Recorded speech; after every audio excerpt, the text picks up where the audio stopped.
Hey, it's Deadpool and you're watching his YouTube channel. Let's go. سلام، خوش اومدید به کور ملاقات. ما اینجا سعی میکنیم که جوری برنامه رو برگزار کنیم که بعضی مادرجین بعضی دوستان زحمتکش و وظیفه شناس نیان بگیرنمون. خب اول اسمتون رو بگید بدون اینکه اسمتون رو بگید چون بسته میشید. بابای رستم. داداش رستم که تنش میکشندش، تنها کاراکتر شاهنامه که مردم میشناسن. خدای جنگ. احترام نظامی. خط کشیدم دورم خودم. میرم دیگه زد و بنی. یه بدبخت که دنبال باربی بود. تو رو خدای دوبلور زن استخدام کنید. یک فصل کامله که لاله. خب بعدی نوشته که کسی نیست. یعنی چی کسی نیست؟ نکنه منظورش مهراد هیدنه؟ آها گرفتم. خب بگید رشته تحصیلیتون چیه و کجا درس خوندید؟ فوق لیسانس حیله‌گری از معاویه یونیورسیتی. دکتری چگونه نمیریم از حوزه خوفی جنتی. دیپلم از دبیرستان شهید بتمن. سیکل خوابیدن یه چشمی. دوکی نباشه بگیره آتل کیف. دوره چگونه حین پرو به مالیم رو دیدم با تدریس سوگنگ. ترم یک نهضت سواد آموزی. خیلی خوب.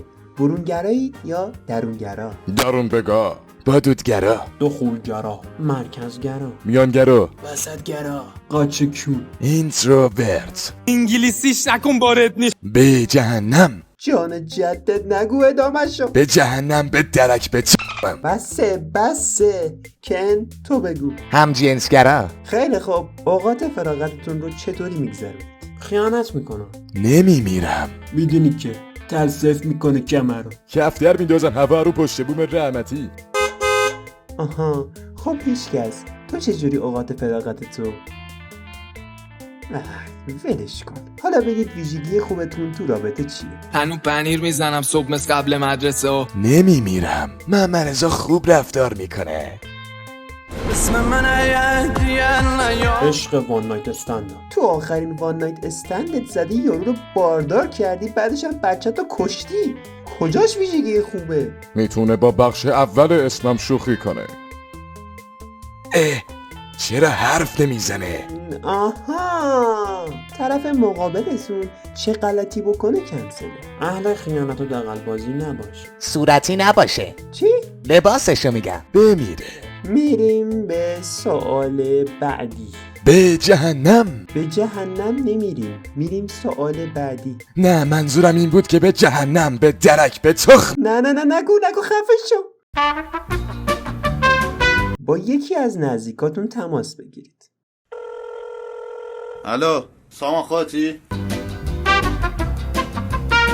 خب از همتون میخوام که داخل شیشه خیارشور سوالاتون رو برام بذارید.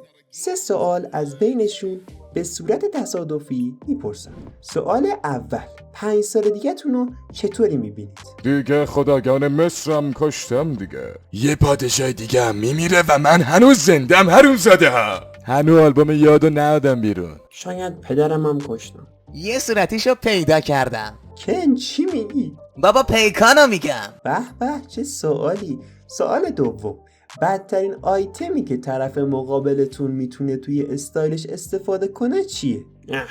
گرز گاوسر. چکاش مخصوصا برقیش. چادر. روپوش پزشکی. و سوال آخر که توی شیشه خیارشور بود، فتیشتون چیه؟ بال داشته باشه. زیر بغلش بوگ اسبابی بده. بیاد با پشمان بازی کنه. زیر تیر چراغ برق. بلند بخنده به جوک مسخرم. خط بکشه دورم. BDSM. گفتم 17. پامو بذارم بیرون دهن همه تونو میگم. این بی تربیت رو بندازید زندون. مرسی که اطلاع دادید. فقط سعی کردم به جامعه خدمتی کرده باشم. همونطور که دیدید با مفسدان و ترویج کنندگان بی‌حیایی برخورد سنگینی شد. ما برای خدمت رسانی به مردم شریف و آریا شهر آماده ایم. فقط کافیه هر گونه مشکلی دارید به ما خبر بدید. سرکار، من رئیسم پول شرکت رو بالا کشیده رفته کانادا. میشه لطف کنید؟ اینم ببرید بندازید کنار بقیه. بابا من که چیزی نگفتم. تازه میخواستم بگم خونه بغلیمون کور ملاقات اسلامی دارن. جهانش فلفلم بریزید. اگر تا اینجا دیدید بنویسید مالیدن. منم می نویسم هنر نیست. اونجاست، پیداش کردم.